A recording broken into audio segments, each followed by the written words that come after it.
Padthaway started because you had these main producers come here in the 60s after the CSIRO identified the area in 1944 as a place to plant grape varieties. So you had Lindemans, Wynns, Seppelt, Hardy's come here, major players, and they sort of set the foundation.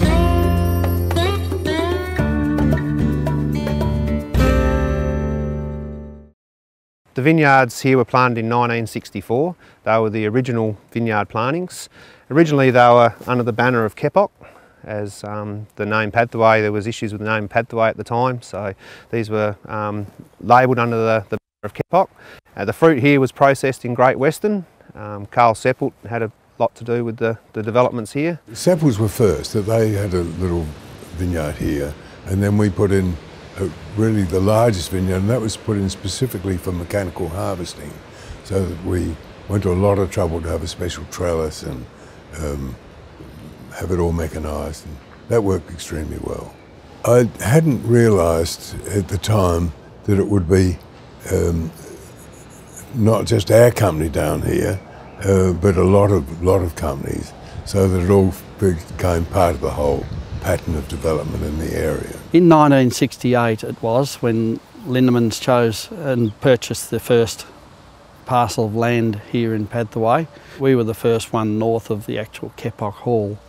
They chose it on soil type and having large areas of the right soil type. And as we look down here we can see the vestiges of Terra Rossa soil, that red-brown earth over limestone.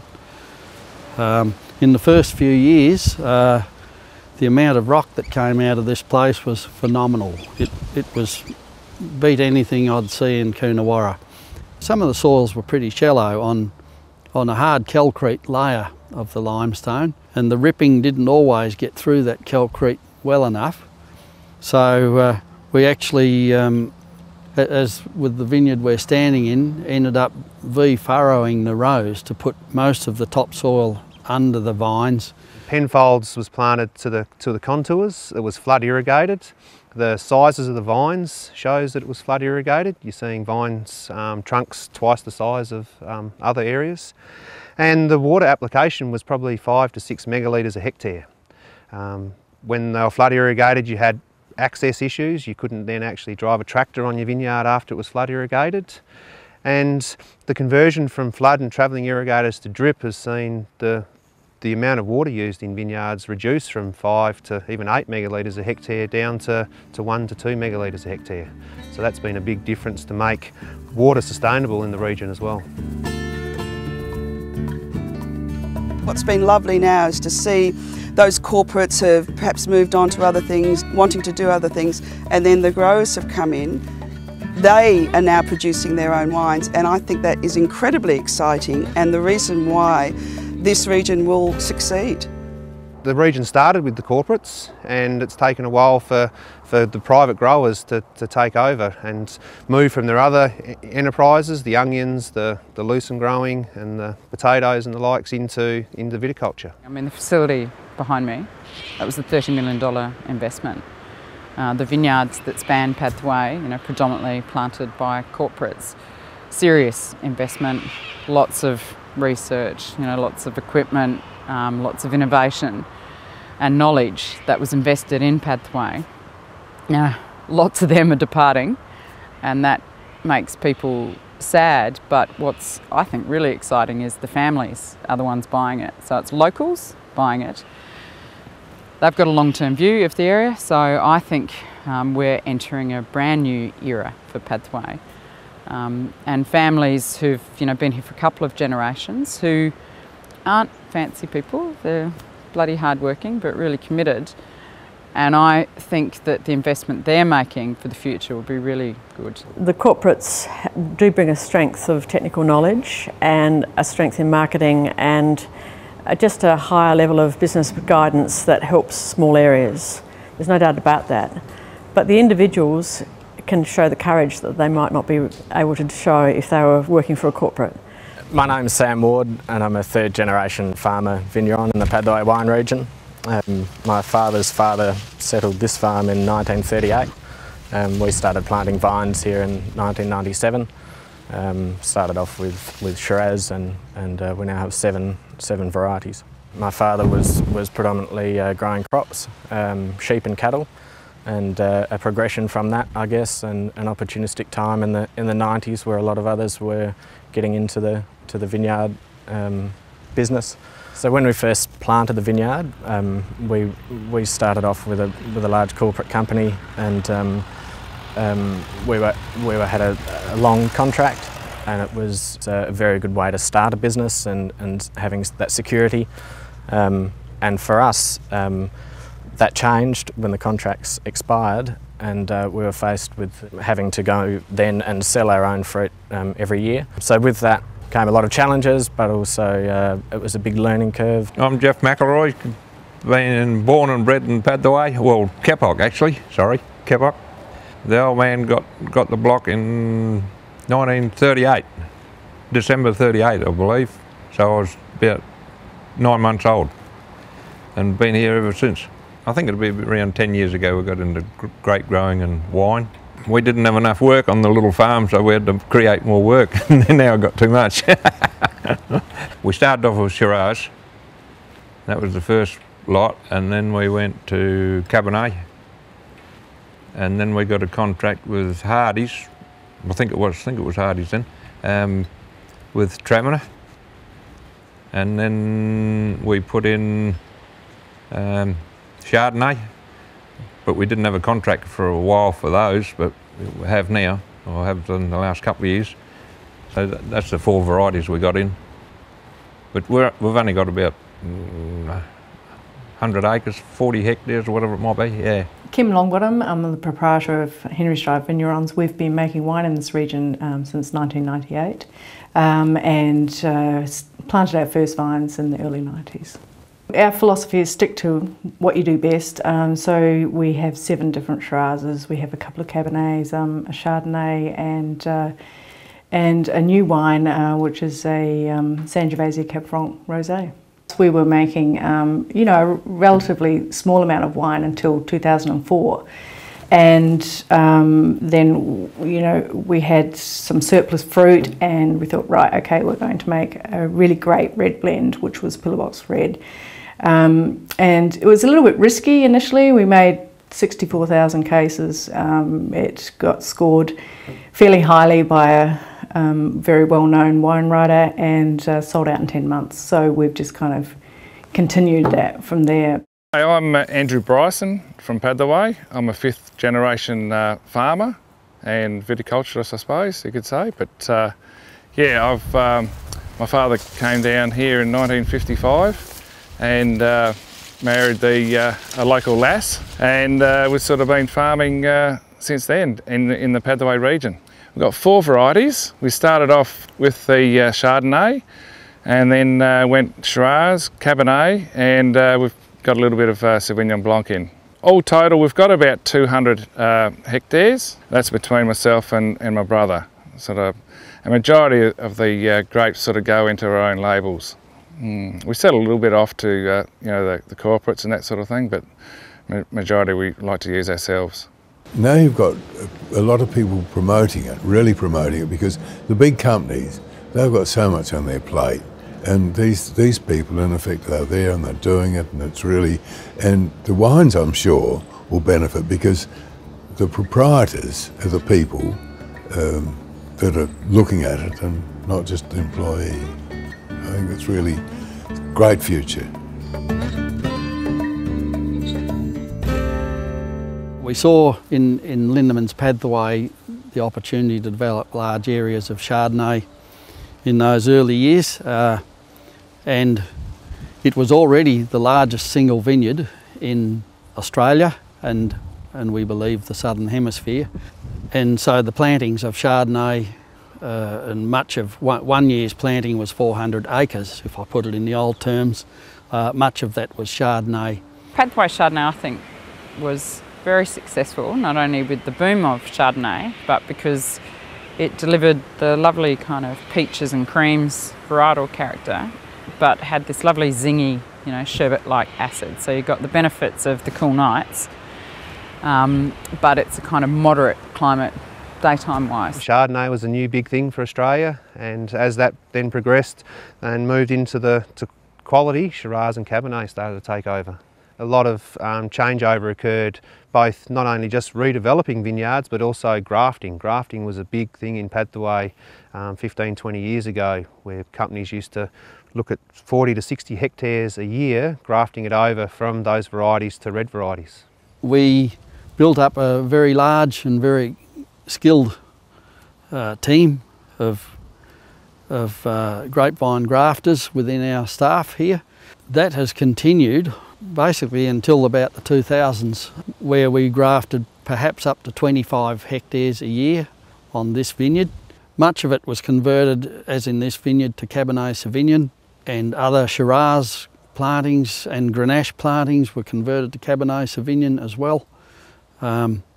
So much of that's gone on over the years. You know, you only have to look at the plantings. Well, you know, its largest variety is Shiraz, and there's a lot more red than white, and it's a seriously successful red area. And you know, to my mind, I think Shiraz really has been the star of the classics. The reds from here were the things that I just loved, and in fact, I've still got a case of an old case of Shiraz. And I thought, now I'll go on having a bottle every now and again, and I wonder who'll be over the hill first, me or the wine. And I'm starting to worry about that now. The strength of Padthaway is its diversity and its climate. We have Marambro Creek at the southern end of the valley here, which brings in very fresh water, and that also adds to the freshness of the thing. And we've generally got a northern flow of this water before the next range. When we look at the Limestone Coast region, of course, it's made up of basically 14 old dunal systems as the sea receded many thousands of years ago. And some of that water gets held up by the ranges. And so as you go out to the next range, you'll see the salinities increase highly. So you won't see grapevines on the other side of the valley. They're all on this side. You know, you're standing on an old coastline. Current coastline's an hour away. And this range, the Naracoorte Range, is that, and it's the highest point between here and Antarctica. And some days when you stand there in the winter in the breeze, it feels like it. And I think that the fact that it's so goddamn flat between here and the coast, even though there are other little coastlines that feel like speed bumps when you drive to the coast, means that we still get coastal fogs here, and so it's actually still a maritime climate.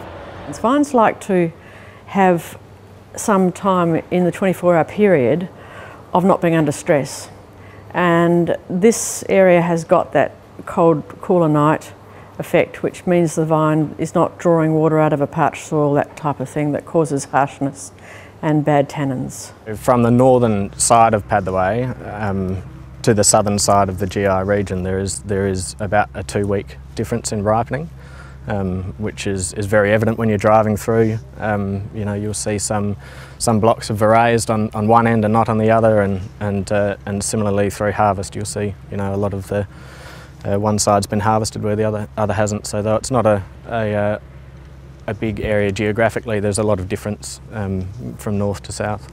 Tea trellis was developed in Padthaway. It's unique to Padthaway. It splits the canopy acrossways rather than the single wire or the 2-wire vertical, one wire on top of the other.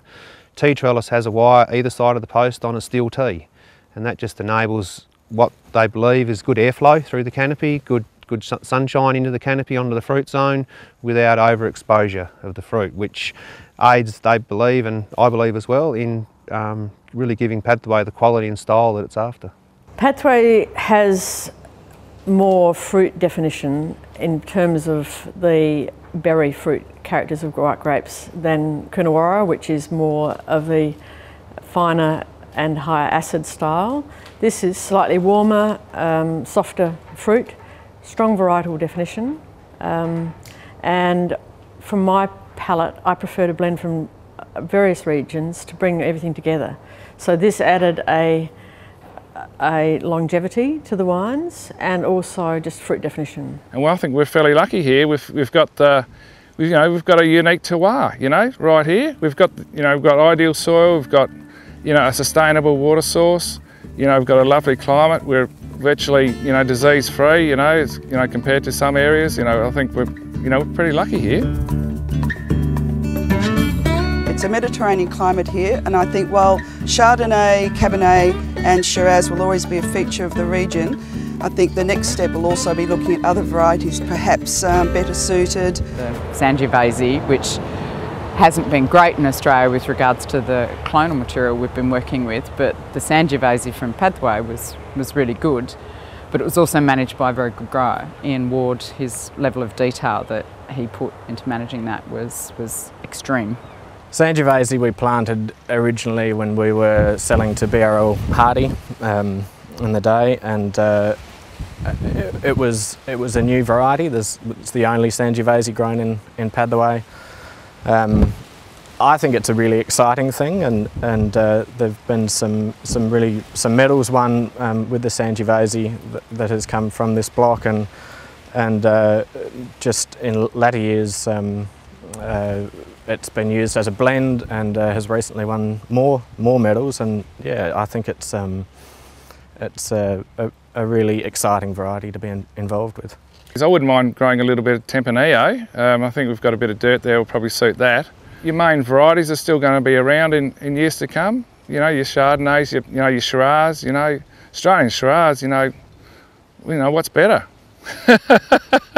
There's fantastic botrytis made in the Riverina, and they've really made a song and dance about it. But I think Padthaway could be Australia's cool climate botrytis area.